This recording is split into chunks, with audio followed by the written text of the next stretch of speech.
Eu pensei tanto no que falar hoje. Pedi a Deus, digo, Senhor, o que eu vou falar hoje? Precisava que fosse uma mensagem direta, específica, porque eu sabia que o nosso culto ia ser bastante ocupado. E nós não temos muito tempo. Mas antes de começar minha pregação hoje, eu gostaria de mandar um abraço para duas pessoas muito especiais, porque foi um absurdo muito grande elas terem ido embora, que é para a Sarinha e para a Duda, lá no Brasil. Elas estão lá em Valinhos, né? São Paulo. Uma alegria. Nós sabemos que eles estão assistindo agora, estamos mandando um abraço para elas. É um absurdo. Mas a gente está feliz de saber que elas estão lá, estão assistindo a gente. Que Deus abençoe muito a vida de vocês. Irmãos, eu gostaria de começar a palavra hoje, se você puder abrir a sua Bíblia, no livro de Lucas, capítulo 10, 25 ao 37. É uma palavra conhecida, é um texto um pouco extenso, mas eu vou ler ele inteiro. É super conhecida. Fala a respeito da parábola do semeador. Sabe o que é interessante?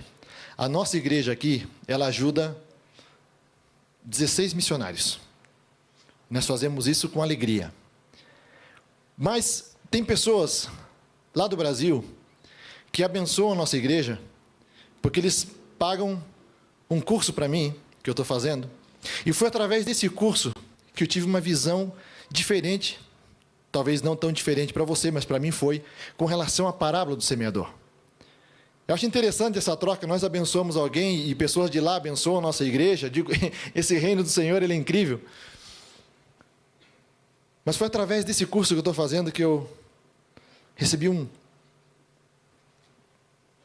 essa forma de ver essa parábola, que de repente eu nunca tinha visto. E de fato nós vamos estar falando um pouco mais a respeito dela na quarta-feira, porque hoje não vai dar para entrar em profundidade. Então diz assim: eis que se levantou um certo doutor da lei, tentando a Jesus, dizendo: Mestre, que farei para herdar a vida eterna? E ele lhe disse que está escrito na lei, como lês?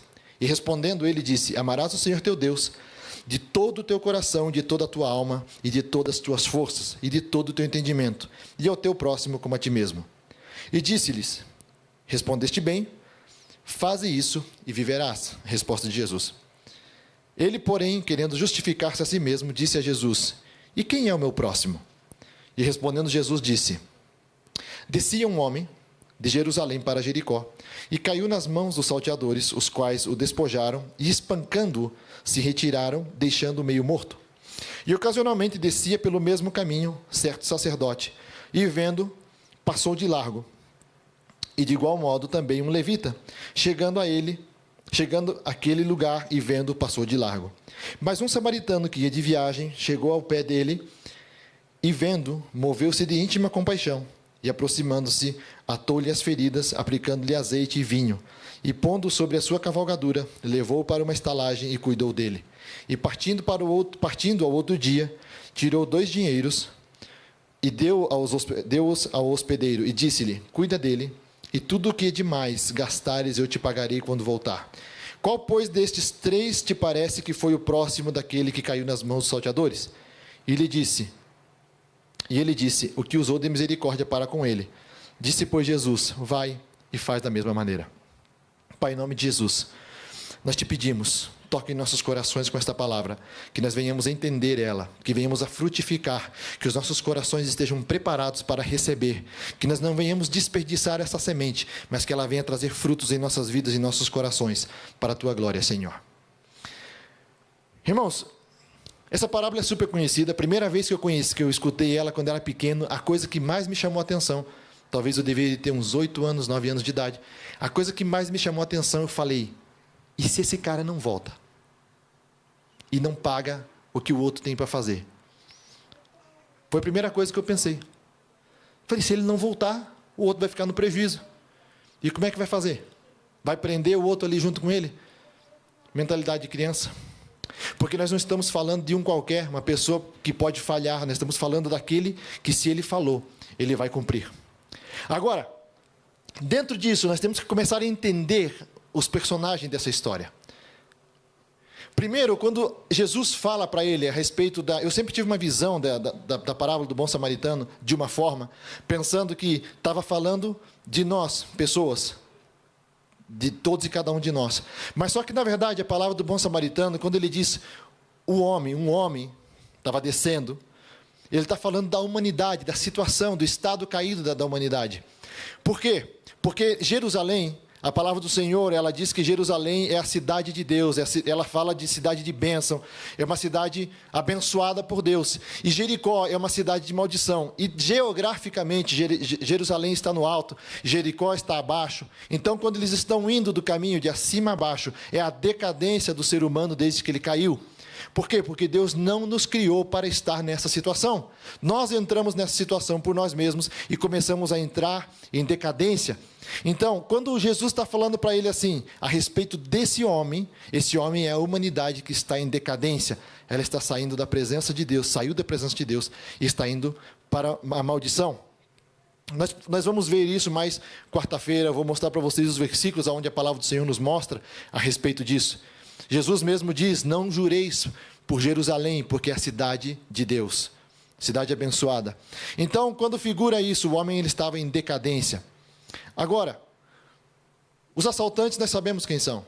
A palavra do Senhor diz lá em João 10:10 que o Satanás, o diabo, ele não vem senão para roubar, matar e destruir, mas Jesus veio para que nós tenhamos vida.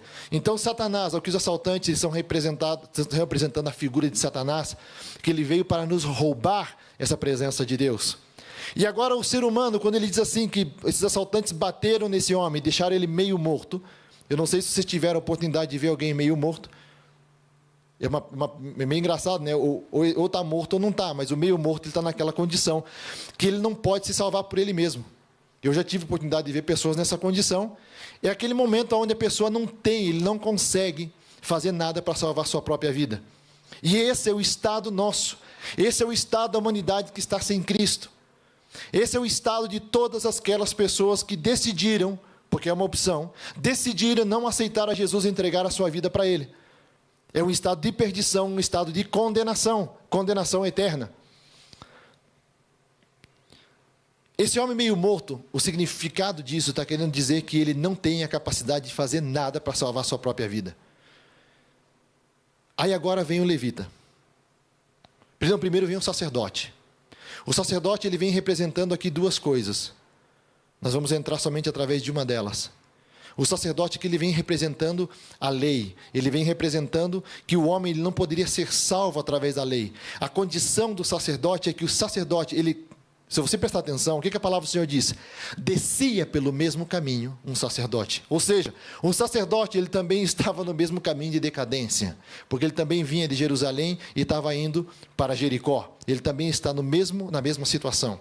Por isso que o sacerdote ele não tinha e não tem a condição de ajudar o povo. Não existe ser humano que possa fazer isso. Agora, nós vemos que depois dele vem o levita.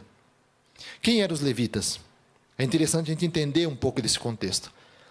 Todo sacerdote, ele era da tribo de Levi, mas nem toda pessoa da tribo de Levi, ele era sacerdote. Vocês conseguem entender? Mais ou menos. Toda pessoa, para poder ser um sacerdote, ele tinha que vir da tribo de Levi. Mas nem toda pessoa que nascia na tribo de Levi era um sacerdote. Mas a tribo de Levi, na época de Jesus, ela tinha tomado a única função deles era servir no santuário. Sendo ou sacerdote, ou montando, desmontando, preparando, tocando, fazendo o que tinha que se fazer no templo. Agora, na época de Jesus, a tribo de Levi ela tinha tomado um pouco mais de um passo à frente, vamos falar assim. A tribo de Levi começou a ensinar. A tribo de Levi começou a fazer mais coisas do que apenas louvar, ou montar e desmontar, preparar santuário, preparar sacrifício, tudo isso. A tribo de Levi era um pouco mais. Só que também Jesus está mostrando para ele assim, nem o sacerdote tinha condição, porque ele descia pelo mesmo caminho. E muito menos o levita, ele também não tem essa condição, por quê? Porque a palavra do Senhor também diz que ele vinha do mesmo caminho, de Jerusalém para Jericó. Mas agora presta atenção no que a palavra diz. Ia de viagem. Ia de viagem. O samaritano ele não estava indo no mesmo caminho. Por que samaritano? Vocês lembram do samaritano? Vocês lembram da mulher samaritana, João 4? Quando Jesus se encontra com ela. Jesus é judeu, ela é samaritana. E ela diz assim: quem é você, judeu, para vir pedir água para mim, para uma samaritana? Deixa eu te falar um pouquinho do contexto da situação. O reino tinha se dividido, o reino do norte e o reino do sul. Samaria era a capital do norte. E quando os assírios foram para lá, eles tomaram aquela região e começaram, a forma deles enfraquecerem a cultura do lugar. O que foi? Foi pegando pessoas de outros lugares. Eles pegavam pessoas de outros lugares e levavam para lá. Pegavam os samaritanos e levavam os samaritanos para outro lugar, para tentar enfraquecer isso e assim dominar de maneira mais forte, mais consistente aquele lugar. Por isso que os judeus rejeitam os samaritanos, porque eles dizem que eles não são puros, eles são como gentios, eles não têm o direito. Por quê? Porque eles se misturaram. A palavra do Senhor diz que o povo judeu não deveria de se casar com outras pessoas. Enfim, temos que estudar mais em profundidade para poder entender. Só estou te dando um contexto. Por isso que os samaritanos não se davam bem com os judeus. Só que os samaritanos também não se davam bem com os gentios. Por quê? Porque os gentios diziam para eles: vocês também não são dos nossos. Vocês têm a cultura judaica com vocês, está aí tudo misturado. Então, os samaritanos estavam naquele lugar perdido. E é interessante que Jesus fala que, nessa figura, Jesus é o samaritano. Mas Jesus também, nessa figura, não é só o samaritano. Nós vamos entender, quarta-feira, que Jesus também está falando de um tempo. Não se trata somente dele, mas se trata de um tempo que ele está falando para o doutor da lei. Mas Jesus se identifica como samaritano por quê? Vamos ver o que a palavra do Senhor diz?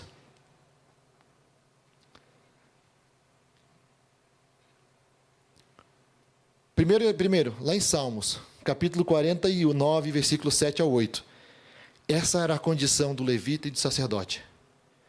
Salmo 49, versos 7 ao 8 diz assim: nenhum deles, de modo nenhum, pode remir o seu irmão ou dar a Deus o resgate dele, pois a redenção da sua alma é caríssima, e seus recursos se esgotariam antes.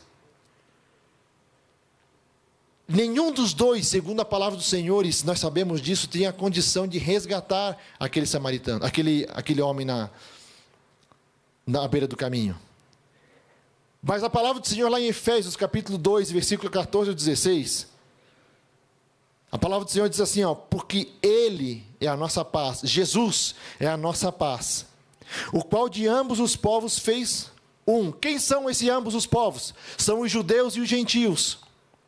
Por quê? Porque Jesus veio primeiramente para os judeus, diz a palavra, mas os judeus rejeitaram a Ele, porque qual que deveria de ser a situação perfeita? E Jesus viria, os judeus deveriam aceitar a Ele, porque os judeus conheciam a palavra, conheciam as Escrituras, e a partir dos judeus, pessoas que conhecem as Escrituras em profundidade, têm esse conhecimento, e é um povo escolhido por Deus, eles deveriam de proclamar o Evangelho. Mas diz a palavra que os judeus, eles rejeitaram a Jesus, então nós fomos alcançados pela sua graça e pela sua misericórdia. Você pode dizer um amém? Porque nós fomos salvos pela graça dele. Agora Jesus, ele se mostra como a figura do bom samaritano, ou que nós chamamos de bom samaritano, mas do samaritano, porque ele está dizendo aqui em Efésios que ele veio para conciliar esses dois povos, os gentios e os judeus, derribando a parede da separação que estava no meio. Na sua carne, desfez a inimizade, isto é, a lei dos mandamentos, que consiste em ordenanças, para criar em si mesmo dos dois um novo homem, fazendo a paz, e pela cruz reconciliar ambos com Deus em um corpo, matando com ela as inimizades. Não é tremendo isso? Ele veio restaurar essa situação. Somente através dele, é por isso que ele se mostra como um samaritano. Porque ele era o povo, ele se mostra como aquele povo que não servia nem para um lado e nem para o outro. Ele não podia ser nem judeu, o samaritano, e não podia ser nem gentil. Mas ele veio para derrubar essa situação. É esse tipo de coisa que Jesus faz. Uma coisa que me chama muita atenção, uma época há anos atrás, eu estava estudando a respeito de avivamento. Estou falando para vocês aí há 12 anos atrás. E uma das coisas que mais me chamou a atenção foi daquele avivamento que teve aqui nos Estados Unidos, na Rua Azusa. Sabe o que foi uma das coisas mais interessantes que me chamou a atenção?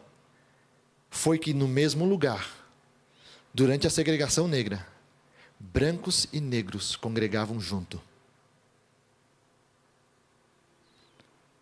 Você consegue, quem é daqui consegue entender melhor do que eu essa situação. Mas nós que conhecemos um pouquinho da história americana, você já entende que isso era algo grande para aquela época. Somente Jesus pode fazer uma coisa dessa. Somente Ele.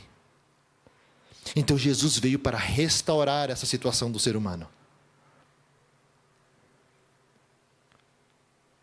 Nós acabamos de ler dizendo que lá em João 10:10, o ladrão ele não vem senão para roubar, matar e destruir. Mas Jesus diz assim: mas eu vim para que vocês tenham vida, e vida em abundância.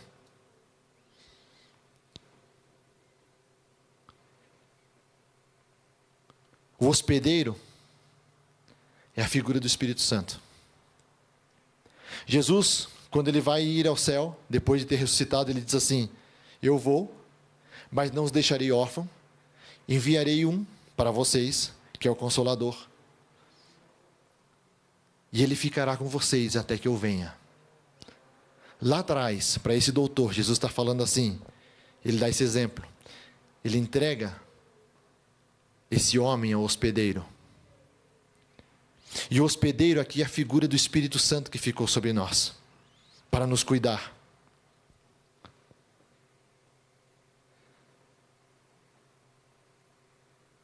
A palavra do Senhor Jesus diz assim, é necessário que eu vá, porque se eu não for, não vai vir o outro Consolador que vai ficar com vocês.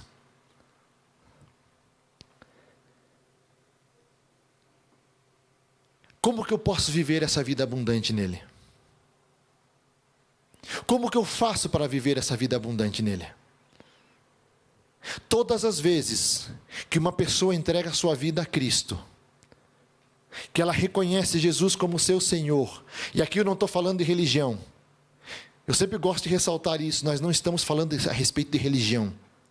Todas as vezes que você, que nasceu num lar evangélico talvez, ou você que conheceu a Jesus durante a tua caminhada, você que está como eu num processo de conhecer a Jesus mais e mais na tua vida,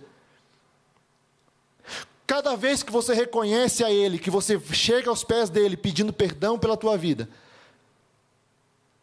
porque aqui, meus irmãos, eu falava isso com a Leslie hoje, todos nós somos pecadores, ninguém é melhor do que ninguém, nós estamos no mesmo barco, remando juntos para poder chegar lá no alvo, que o nosso alvo é Cristo. A cada dia buscando a sua presença. Mas cada vez que nós reconhecemos isso, a palavra do Senhor diz assim, que nós somos nova criatura. 2 Coríntios 5,17. Assim que, se alguém está em Cristo, é nova criatura. Eu não sei você, mas eu tinha um pensamento que eu era nova criatura só no dia que eu aceitei Jesus. É como se, porque todo mundo fala, nasceu de novo. E algo que nasceu de novo, ele começa a crescer, né? E vai ficando velho. Então eu digo, já não sou mais nova criatura, não. Até que eu entendi que a palavra diz assim, se você está em Cristo, você é uma nova criatura. Mas sabe o que tem acontecido? Nós perdemos o gozo da alegria da salvação. Muitos de nós perdemos a alegria da salvação. Nós estamos tão focados na nossa vida, que nós perdemos essa alegria.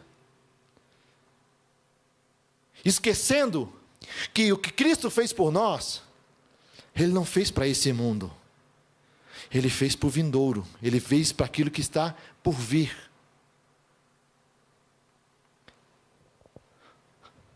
Me corrija se eu estiver errado. Mas não agora, tá? Pode me corrigir depois. Nós estamos tão focados na nossa vida agora,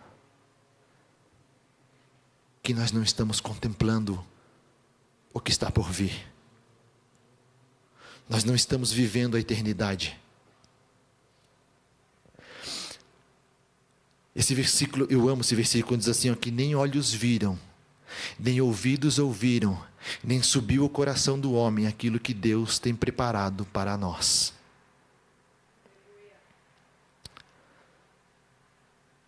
Aristides, se a tua esposa chega e fala para você assim: Aristides, eu te preparei algo hoje especial para você comer hoje à noite. Eu fiz uma janta especial. Eu nunca fiz algo dessa forma para você.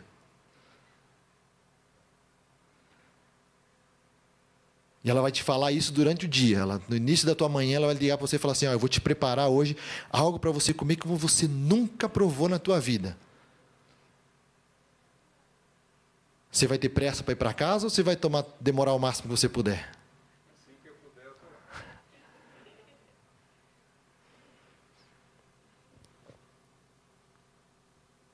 É engraçado que nós somos curiosos para as coisas desse mundo.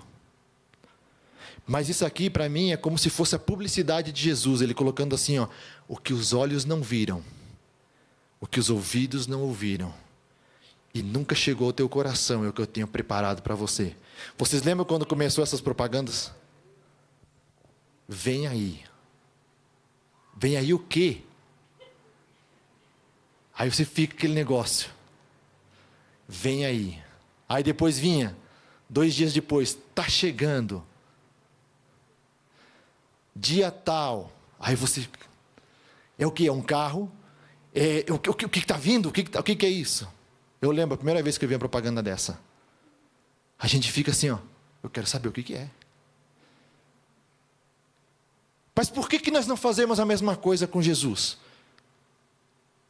Ele está dizendo que nunca você viu, você nunca sentiu, você nunca imaginou o que Ele tem preparado para nós. Ele nos dá pequenas pistas aqui, dizendo assim, que as ruas serão como de ouro, que haverá um rio que vai fluir desde o trono de Deus, e ele vai passar por meio da cidade, e esse rio ele traz vida. Ele fala de uma ceia, onde nós sentaremos nessa mesa, nas bodas do Cordeiro, onde nós vamos estar ali sentados, e o próprio Jesus, você consegue imaginar isso? O próprio Jesus vindo te servir, porque é assim que diz a palavra. Meus irmãos, isso tem que causar uma alegria tão grande em nossos corações. Isso tem que remover algo aqui dentro. Nós temos que falar: Maranata, ora vem Jesus, ora vem Jesus. Reclamamos tanto da situação pela qual nós estamos vivendo, mas não clamamos Maranata. Perdemos a saudade, já não sentimos falta, não sentimos falta de Jesus.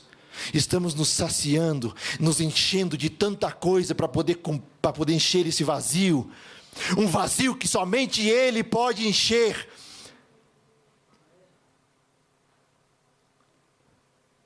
O que está acontecendo, igreja?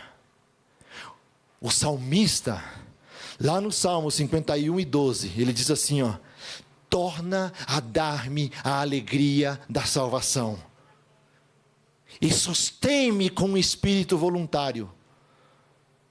Então ele diz: ensinarei aos transgressores os teus caminhos, e os pecadores a ti se converterão. Sabe por que o salmista está falando isso? Uma das razões, é claro, porque ele perdeu a alegria da salvação. Então ele diz: torna-me dar aquilo que eu perdi. Mas a outra é por causa daquele conceito de publicidade. Se você confia no produto que você vende, todo mundo sabe isso aqui. Se você confia no produto que você vende, o teu produto você vende sozinho. Porque você vai conseguir convencer uma pessoa que aquele produto é bom. Nós não estamos falando de um produto. Nós estamos falando da pessoa de Jesus Cristo, daquele que morreu, ressuscitou e hoje Ele continua vivo. Mas o que tem acontecido é que nós temos perdido a alegria da salvação.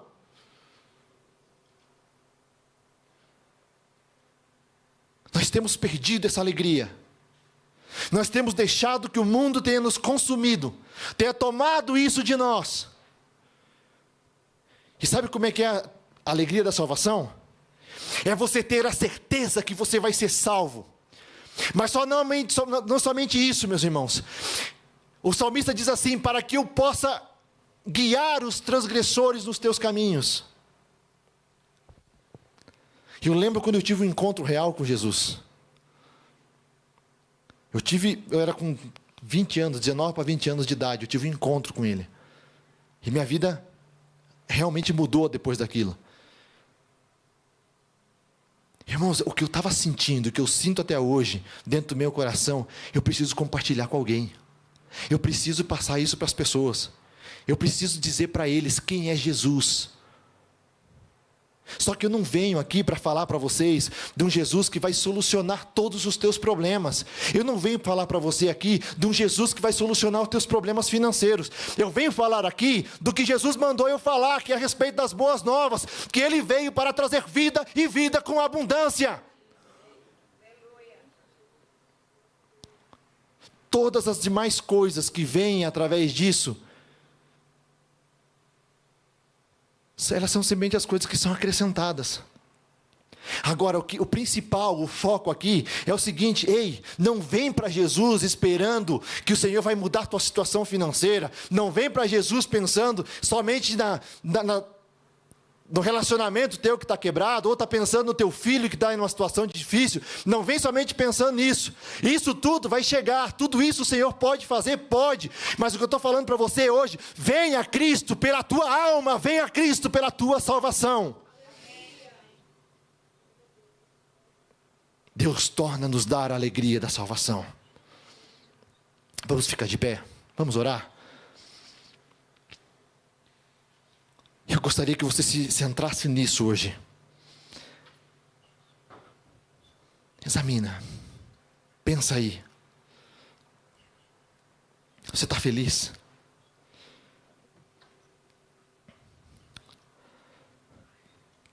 Você tem a alegria da salvação em você? Você tem a certeza da salvação?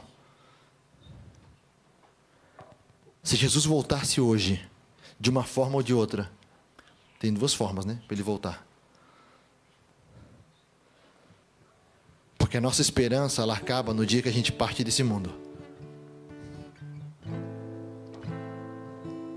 Se Jesus voltar hoje, você tem certeza da tua salvação? Se Jesus voltar hoje para você,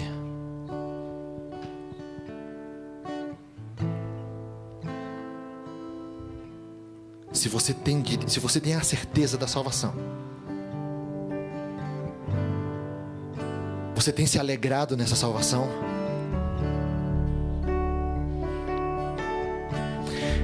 Essa semana eu tive uma experiência lá no meu trabalho. Uma pessoa estava sendo liberada e essa pessoa, ela estava eufórica, gente. Lá no nosso trabalho tem isso, quando a gente faz isso, né, Adriana? Pessoas que estão lá um tempo encarceradas. Aí quando eu dei a notícia para elas, que me chamaram dizendo: ó, pode mandar ela se preparar que ela vai sair. Essa mulher começou a pular de alegria lá dentro. Fiquei olhando para aquilo. Aí depois eu peguei ela e levei ela para ela poder sair, para fazer todo o processo que tinha que fazer. Mas essa mulher, gente, ela estava assim. E para mim foi inevitável ver aquilo e dizer assim: deveria de acontecer a mesma coisa no nosso espírito, aqui dentro. Quando nós somos liberados das cadeias do inferno, da acusação de Satanás, reconhecendo o sacrifício que Ele fez, que não foi pequeno.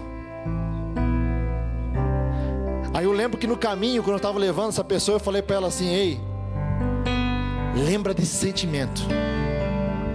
Ela me olhou e falou: por quê? Eu falei: lembra desse sentimento quando você estiver lá fora, para você não voltar para cá de novo. Lembra bem, marca esse momento. Falei para ela.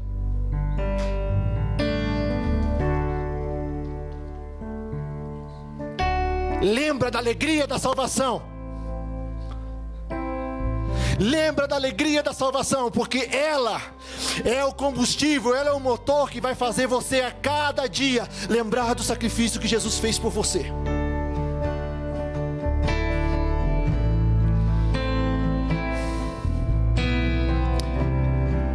Oh meu Deus, aleluia. Deus, nós te adoramos.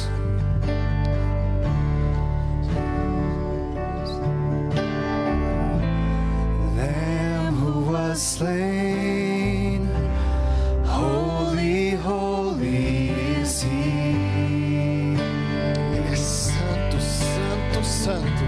Sing a new song to Him who sits on heaven's mercy seat.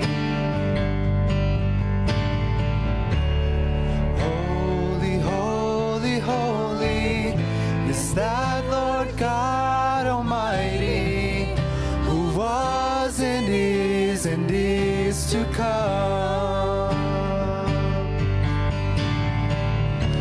With all creation I sing praise to the King of Kings. You are my everything, and I will adore you.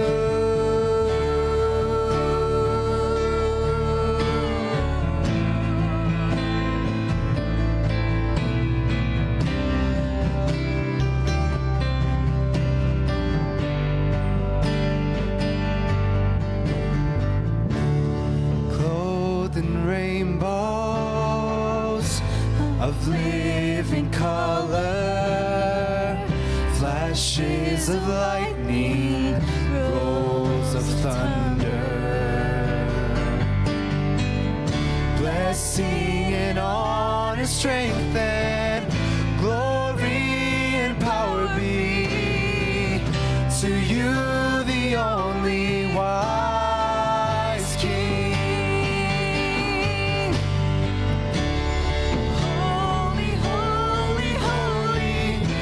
That Lord God Almighty, who was and is to come. With all creation I sing praise to the King of Kings. You are my everything, and I will adore you. Sabe o que está acontecendo? Do you know what's going on? O que está acontecendo é que What's happening is that cada vez que você olha para each Jesus, time that you look to Jesus, você está vendo o teu problema. you are seeing your problem. Você está dizendo assim, ó, como pode You're looking to him and saying, how can it be? Ele falar a respeito de vida abundante How can he talk about a life in abundance? e eu estar passando pelo que eu estou passando? But I'm going through what I'm going through. Porque eu estou te falando uma coisa, eu não estou te falando de um Jesus Because I'm not talking about a Jesus que Ele vem para solucionar o teu problema. who's here to just fix your problems. Eu estou falando de um Jesus I'm talking about a Jesus que nós adoramos Ele who we worship pelo que Ele é, for who he is não pelo que Ele faz. and not what he does. Não importa a situação pela qual eu me encontro, It doesn't matter the situation that you find yourself in. nós adoramos a Ele pelo que Ele We é. worship him for who he is. O problema é que você tem permitido que as coisas The problem is that you've allowed things tampem a tua visão e você não veja a glória de Deus. to blind your vision and you don't see the glory of God. E quando você não vê a glória de Deus, And when you don't see the glory of God, você fica nesse estado que você está, you stay in that place where you're at right now com esse peso, with that weight, com essa tristeza. with that sadness. Mas o Jesus diz assim para você hoje: But Jesus tells you today, eu venho para te trazer vida, I came to give you life e vida abundante. and life in abundance.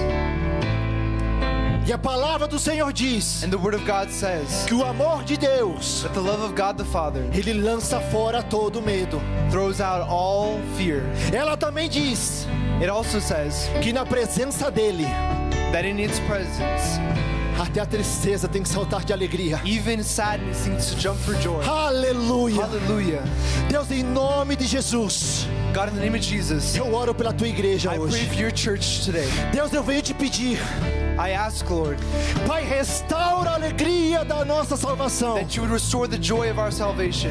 Deus, que nós paramos de olhar para a nossa circunstância. That we would stop looking to our Uma circumstances, circunstância temporária. a temporary circumstance, Uma circunstância, ó Deus, que de uma forma ou de outra ela vai passar. a circumstance that one way or another is going to pass. Mas me ajuda a ser como o salmista, But help me to be like the psalmist. que ele diz assim: eu elevo os meus olhos para os montes. I lift my eyes to the mountains. De onde me virá o socorro? Where will my help come from? O meu socorro vem do Senhor, que criou os céus e a terra. My help comes from you, Lord, who created the heavens and the earth. Papai, nós te adoramos. Father, we worship you. Nós te bendizemos, We bless your name porque tu és a nossa alegria. because you are our joy. Tu és a nossa força. You are our strength. Tu és a nossa fortaleza. You are our Tu és o nosso stronghold. lugar seguro. You are our hiding place. E em ti nós estamos firmados. And we are standing firm in you. Em tudo te damos glória, We give glory to you in everything porque tu és digno. because you are worthy. Em nome de Jesus. In the name of Jesus.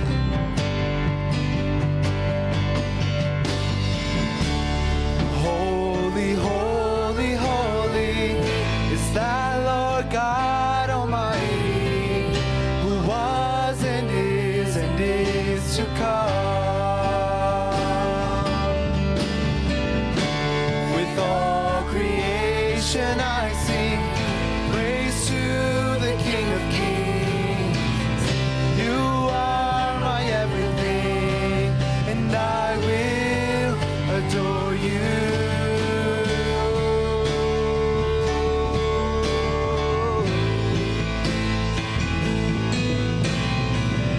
I will adore you. Filled with wonder. Em nome de Jesus. Que o Senhor te abençoe nessa semana. May God bless you this week. Que você possa sentir o amor de That you may Deus. feel the love of God. Que você possa andar na graça com That Jesus. you would walk in the grace of Jesus. E você seja cheio do Espírito And Santo. that you be filled with the Holy Spirit. Que Deus te abençoe. May God bless you. Não vá embora, fique com a gente. Don't go, stay with us for a little bit. Que Deus abençoe a todos em nome de May Jesus. God bless all of you in the name of Jesus. Filled with wonder, awestruck wonder, at the mention of your name.